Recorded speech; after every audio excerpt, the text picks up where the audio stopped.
ভাবি কি করেন? কি আর করব, কাজ করতেছি। কি কাজ? এই তো জামা সিলাই। ও কাজ একাই করি। হ্যাঁ হ্যাঁ, তোমার কাজ শেষ? হ্যাঁ আমার কাজ শেষ। আচ্ছা, মেশিনের কাজ শেষ করেই আসলাম। একটু পোলাও রান্না করব। আজকে যেহেতু শুক্রবার হলে আমি একটু মুরগি এবং পোলাও বিরিয়ানি এগুলো সবার ঘরেই হয়, এখন কম বেশি সবার ঘরেই রান্না করে। একটা ঈদ মনে হয়, শুক্রবার মানে একটা ঈদ মনে হয়। যাই হোক, আমি একটু রান্না করতেছি পোলাও, আর হচ্ছে কি একটু আলু ভাজতেছি। আমি আলু ভেজে আর এই ব্রয়লার মুরগিটাকে রান্না করবো, এটাও ভাজবো, ভেজে রান্না করব। মেশিনে তো আমি একটু প্রয়োজনীয় আমার টুকটাক কাজ করতেছিলাম। আসলে এমনিতেই আমি আমার টেলারকে দিয়ে ড্রেস বানাই, কারণ সময় পাই না। কারণ আমি কাজ পারি কিন্তু আমি সময় পাই না।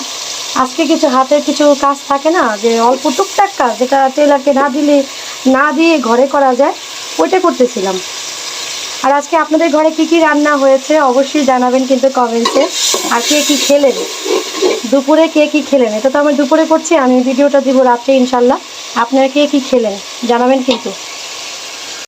আলু ভাজা প্রায় শেষ, আমার পোলাওটা দমে দিয়ে দেব।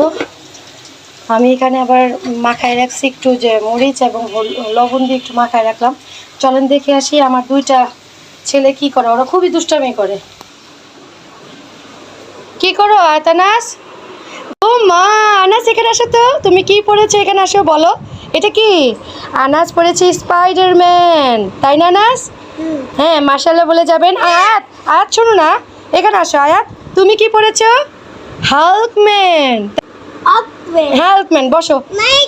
এটা কি? হ্যাঁ, আয়াত আবার স্পাইডারম্যানও পড়ছে। ভাই, বড় ভাই দেখাতেছে, এটা স্পাইডারম্যান। হ্যাঁ, আচ্ছা শোনো শোনো, বলো মাশাআল্লাহ। বলো না আয়াত, আনাস মাশাআল্লাহ বলো না বাবা। বলে যাবেন। দেখেন কি পরিমাণ ময়লা বের হয়। আল্লাহ 30 দিন এভাবে ঝাড়ু দিতে হয়। আর নিজের কাজ নিজে করতে যে একটা সুখ, শান্তি। হাজার আমার ঘরে মানুষ আছে, তারপর নিজের কাজ আমি নিজেই করে থাকি। আমার খুব ভালো লাগে, আসলে খুবই ভালো লাগে। আর আজকে এমনভাবে ব্রয়লার মুরগি রান্না করব, ছোট বড় সবাই খাবে আর কি, ভালোই লাগে। আমাদের ঘরে সবাই পছন্দ করে। তো এটা কিভাবে রান্না করব দেখতে থাকেন, এবং খুবই মজা হয়।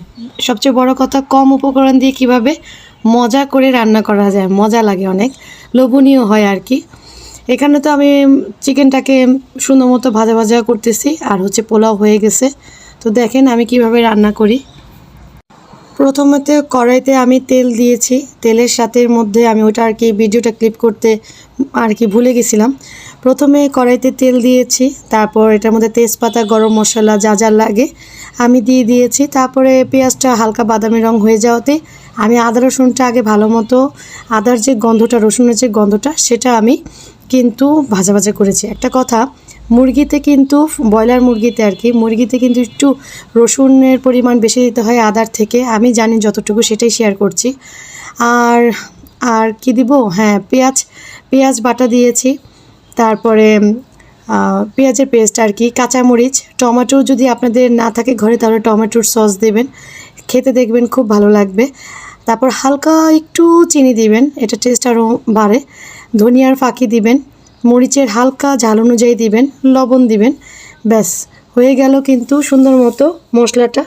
তারপরে আমাদের ভালো মতো কষানোর পরে তারপরে মুরগি ভাজা এবং আলুটা একসাথে দিয়ে এমনভাবে রান্না করতে হবে। বেশি ঝোলের জন্য পানি দেওয়া গেলে ভালো লাগবে না, মাখা মাখা ঝোল হয়। পোলাওর সাথে খেতে গেলে যতটুকু দরকার ততটুকুই আর কি, আপনাদের অনুযায়ী, টেস্ট অনুযায়ী আপনারা রাখবেন। তেল উঠিয়ে জিরার গুঁড়া দিয়ে নামিয়ে নেবেন, দেখবেন খেতে খুবই মজা হয়। এবং শেষে কাঁচামরিচ 4-5টা দিয়ে দিবেন, বা 3-4টা দিয়ে দিবেন। আর আমি একদম কম ঝাল খাই, আমাদের বাসায় সবাই কম ঝাল খায়, তার জন্য আর কি মরিচের গুঁড়াটা কম দিয়েছি। আর এই হচ্ছে আমার রান্নাটা। জানি না কার কেমন লেগেছে বা কিভাবে রান্না করেন। একদম সহজ, কম উপকরণ দিয়ে ব্রয়লার মুরগিটা রান্না করেছি। খেতে কিন্তু সবাই পছন্দ করবে, সবাই। আর এই হচ্ছে আমার রান্নাটার ফাইনাল লুক, খুবই সুন্দর হয়েছে, আমার কাছে ভালো লেগেছে। জানি না আপনাদের কাছে কেমন লেগেছে। প্লিজ যদি আপনাদের কাছে ভিডিওটা খুবই ভালো লেগে থাকে, ফলো কিন্তু দেওয়াই যেতে পারে, একটা ফলো দিয়ে যাবেন, একটু কমেন্টস করে যাবেন, যদি ভালো লাগে লাইক দিতে ভুলবেন না, ঠিক আছে? আর কি বলবো, সবাই ভালো থাকবেন। আল্লাহ হাফেজ।